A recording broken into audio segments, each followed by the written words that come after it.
This 3500 is absolutely crazy. It's rated to tow over 30,000 pounds. It has all the features of a crazy luxury vehicle, almost all of them. But we can't sell this thing to save our lives. So today we're going to check it out, talk about why, and then we're going to take it for a spin.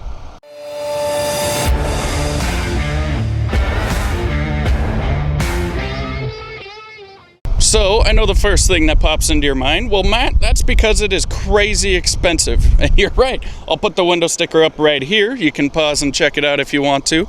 And if you don't believe me about the tow capacity, I'll also put that up here in just a second. But yes, this thing is outrageously expensive. It does have a lot of money off of the MSRP, as you can imagine, but that's still a huge chunk of change. But I wanted to take a moment, show you guys the truck, talk about it, who's it for, and what we got to do to get these things back on the road. Aside from that, I hope you guys are having a great day. It's a Sunday here in Arizona, and believe it or not, it's not 1,000 degrees, even though we are kind of getting into those summer months, so it's kind of been a breath of fresh air. That's why I thought it would be a good chance to come check out this truck. So as you saw on the sticker, I was not joking when I said that this truck has literally everything. It is absolutely incredible. Full digital gauge cluster, adaptive cruise control, digital rear view mirror. It has, if you guys know Ram and the Cummins, then you know all about that alternate trailer height, the built-in air suspension, auto leveling, trailer brake, exhaust brake. This one even has the trailer steering, like I mentioned. It is absolutely incredible. Comes with an incredible price tag as well, but in terms of just a luxury truck, man, it doesn't get any better than this. One thing that Ram absolutely killed it on was these new mirrors. I'm not a huge fan of the styling, the exterior look, but the functionality of these mirrors is far above and beyond the best on the market. If you guys know Rams, like I say, you know most of this already, but you can adjust the upper glass, and then with just the push of a button, you can adjust the lower glass. No more having to ask the wife, hey, can you move that one down just a little bit?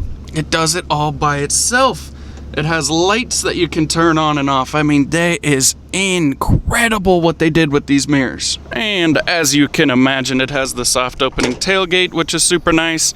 Fifth wheel prep package, because what good's a dually without being able to tow a fifth wheel or a gooseneck, am I right? And if you purchase this one, it comes with some extra goodies in the bed, all for free.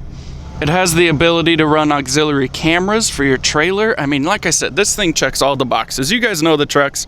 I'm not going to give you an overly detailed walkthrough of the truck. Mainly just wanted to talk because, as you saw, it's insanely expensive. So one of the biggest things that I think holds a truck back like this, aside from the price point, because obviously when you're talking anywhere close to the six-figure range, you're really a pretty limited amount of people to begin with. And let's talk about the people that typically could swing a truck like that, right? Really wealthy guy. Maybe he's a rancher, big ranch. Maybe he's some kind of horse guy, rodeos, really wealthy guy, or maybe not necessarily a super wealthy guy, but someone doing something like a full-time RV setup, something like that. So what holds this truck back a little bit? We know it's not the motor, it's not the power. There's a lot of internet kind of folklore out there about some stuff to do with the Ram and whatever. If you've actually towed with a Cummins, you know that that's not true. The Cummins is a monster of a tow engine, and there's a feature coming up here in a second I'll show you that really sets it head and shoulders above everything else when it comes to towing. But not only that, I think it's more some of the stuff in the cab, right? In the cab, I'll show you some footage right now of me sitting up, seats all the way down. I'm 6 feet tall. The cab is small, right? And I am not an above average size guy for the most part, right? I'm about 6 feet tall. Nothing crazy. I do have a bit of a long torso, but I mean, if my head's hitting, imagine a 6-foot cowboy with his cowboy hat on and stuff like that, right? It just doesn't work. A couple of other things. It's a smaller back seat unless you get a mega cab, but if you get a mega, you can't get the long bed. There's just some things like that, right? What really does set Ram / Cummins apart is the exhaust brake, man. The braking on this truck with the Aisin and this high output Cummins and the exhaust brake combined is I mean, not even close. Nothing is even in the same realm as this thing when it comes to stopping power when you're moving a load. Right? Obviously, I'm empty right now, so it's going to be a little exaggerated, but let's get up to, say, 45-ish here, okay? Now, I'm just going to touch the brakes. And just touching the brakes, it downshifts, and that exhaust brake kicks on, and it will damn near bring you to a halt in a hurry. I barely tapped the brakes. That is the number one thing about these Cummins trucks that nobody even touches. So we know this truck checks all the boxes for the guy that's gonna tow, who's gonna buy a dually to do dually stuff, right? This truck will do literally everything impeccably. It'll haul all the weight, it's level, tons of payload, over 5,000 pounds. But it's almost $100,000. It's over 100 MSRP, right? That is Ram's biggest problem, and really the industry's biggest problem, not just Ram. But I think Ram is a little bit getting kind of the short end of the stick when it comes to the price point, when you bring up some of those features that they're still kind of lacking in, right? Like the cab size. Granted, this one has a sunroof. Without the sunroof, I'm fine. But I'm not fine with a sunroof, and I'm not going to spend nearly $100,000 on a truck that I don't fit in. And if you're going to spend $100,000 on a truck, if you're that guy, you probably are going to be relatively picky, which you should be if you're going to spend that much money.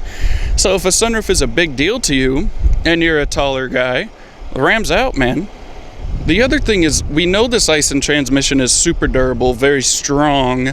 It works really well. That's what it's designed to do, is be a workhorse, and that it absolutely is. But everybody else is doing 10-speed, some of that fancy stuff.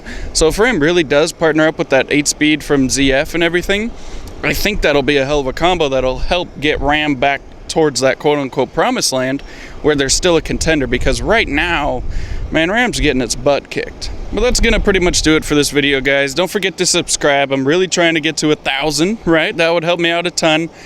If you think I'm right, wrong, let me know what you think about this truck. Drop a like, leave me a comment. I love comments. I reply back to almost all of them. Leave me a comment, let me know what you think, and we'll see you in the next video.